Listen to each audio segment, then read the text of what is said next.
Cyber threats are evolving, and they can happen absolutely anywhere. The city of Chavano Park found itself vulnerable to an attack last year. UTSA, along with other universities, are working together to provide cybersecurity training and exercises to cities like Chavano Park and other organizations. Tiffany Huertas explains how a new bill hopes to help with the program's mission.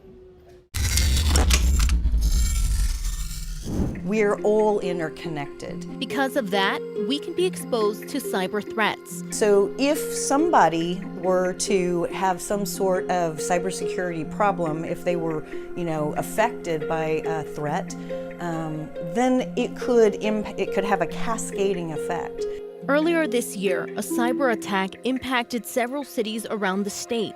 And just last year, Chavano Park's software hardware was attacked. But how is our community preparing for this type of situation? For several years, UTSA, along with 4 other universities, have been providing technical assistance and cybersecurity training to professionals and government agencies through a program called the National Cybersecurity Preparedness Consortium. The 5 universities coming together was a lot more holistic in solving the cybersecurity problem and to provide training and coursework in cybersecurity that would really help the nation. UTSA's Center for Infrastructure Assurance and Security is a partner in this program. The team has provided online and in-person training. We go out into the community. We have folks actually sitting in classes, and it could be a class that is to provide more awareness, to give them a better understanding of the threats that they face in terms of cybersecurity. Last week, the U.S. Senate passed the National Cybersecurity Preparedness Consortium Act.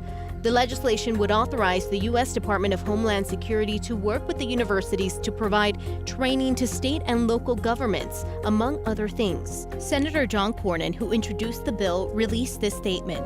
Quote, "Cyber threats are evolving at an alarming rate, and we need to be sure our infrastructure to combat them is ready for the challenge." End quote. UTSA says the national program has trained over 76,000 people over the last several years. The bill still needs to pass the House. It's unclear how much funding the program will receive.